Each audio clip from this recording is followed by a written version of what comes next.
தவேகாவில் இணைவது உள்ளிட்ட யூகங்களுக்கு தற்பொழுது பதில் சொல்ல முடியாது என்று அதிமுக முன்னாள் அமைச்சர் சி விஜயபாஸ்கர் தெரிவித்துள்ளார். இது தொடர்பாக அவர் அளித்த பேட்டியை தற்பொழுது பார்க்கலாம். ஒரு விஷயம், நம்ம புரட்சித் தலைவர் எம்ஜிஆருடைய வழியில், புரட்சித் தலைவி அம்மா வழியில் பயணம் தொடருது. அதே நேரத்தில் எனக்கு முக்கியம் என்பது என்னுடைய தொகுதி மக்கள். அதுதான் என்னுடைய ஃபஸ்ட்டு ப்ரையாரிட்டி. எனக்காக உழைத்தவர்களுக்கு, கட்சி நிர்வாகிகளுக்கு அவங்கெல்லாம் என்ன நினைக்கிறாங்களோ அதை தான் நான் கேட்கணும். அதனால் அவங்க பல்வேறு கருத்துக்களை ஆதங்கமாக சொன்னாங்க, வருத்தமாக சொன்னாங்க, வேகமாக சொன்னாங்க. எல்லா கருத்துக்களையும் நான் உள்வாங்கியிருக்கிறேன். கருத்துக்களை கேட்பது என்னுடைய கடமை. அந்த கருத்துக்களை உள்வாங்கியிருக்கிறேன், செவிமடுத்திருக்கிறேன், பொறுமையாக கேட்டிருக்கிறேன். அவங்கள பொறுமையாக இருக்க சொல்லியிருக்கிறேன். அவங்க வேகமாக இருக்கிறாங்க. ரொம்ப முக்கியமாக உங்களுக்கு தெரியும், இப்போ கிட்டத்தட்ட எனக்கு இப்போ 51 வயது ஆகிறது. 25 ஆண்டு காலம் பள்ளி வாழ்க்கை, கல்லூரி வாழ்க்கைன்னு போனால் கூட, கல்லூரியிலேருந்து அதிமுகன்ற அந்த மாணவர் பருவத்தில் அப்பா காலத்துலேருந்து இணைஞ்சு 25 ஆண்டு காலம் நான் தொடர்ந்து இப்போ பொது வாழ்க்கையில் நீங்கள் என்னை பார்த்துக்கிட்டு இருக்கிறீங்க. நின்ற தேர்தல் எல்லாத்துலேயும் வென்றிருக்கின்றேன். 2001 பொது வாழ்க்கையில் பயணித்துக்கிட்டு இருக்கிறேன்.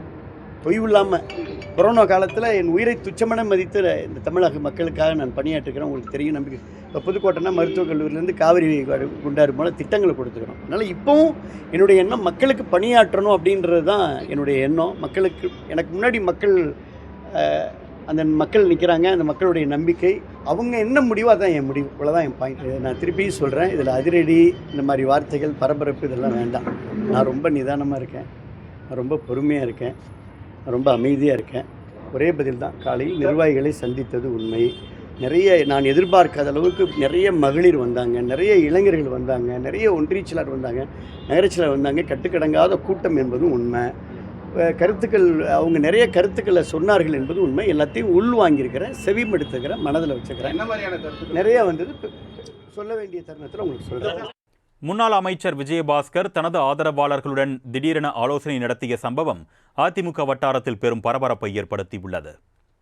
சமீபத்தில் நடைபெற்ற சட்டமன்ற தேர்தலுக்கு பின் தமிழக வெற்றிக் கழக தலைவர் விஜய் தலைமையிலான அரசுக்கு நம்பிக்கை வாக்கெடுப்பில் ஆதரவு தெரிவித்த அதிமுக எம்எல்ஏக்களின் கட்சி பொறுப்புகள் பறிக்கப்பட்டதுடன் பல மாவட்டங்களில் புதிய மாவட்ட செயலாளர்களும் நியமிக்கப்பட்டனர்.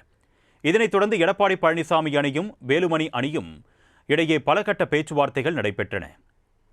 நேற்று இரு அணிகளும் சமரசமாக இணைந்து செயல்பட ஒப்புக்கொண்டதாக தகவல்கள் வெளியான நிலையில் முன்னாள் அமைச்சர் சி வி சண்முகம் உள்ளிட்ட சிலர் அதற்கு அதிருப்தி தெரிவித்ததாகவும் கூறப்படுகிறது. இந்நிலையில் புதுக்கோட்டை மாவட்டம் இலுப்பூரில் உள்ள தனது இல்லத்திற்கு நேற்று காலை வருகை தந்த முன்னாள் அமைச்சர் விஜயபாஸ்கர் அங்கு 500க்கும் மேற்பட்ட தனது ஆதரவாளர்கள் மற்றும் முக்கிய நிர்வாகிகளுடன் அவசர ஆலோசனையில் ஈடுபட்டார். கூட்டத்தில் தற்பொழுதைய அரசியல் சூழல், அதிமுகவின் அடுத்த கட்ட நிலைப்பாடு, மாவட்ட அளவிலான கட்சி மாற்றங்கள் மற்றும் எதிர்கால அரசியல் நடவடிக்கைகள் குறித்து விவாதிக்கப்பட்டதாக கூறப்படுகிறது.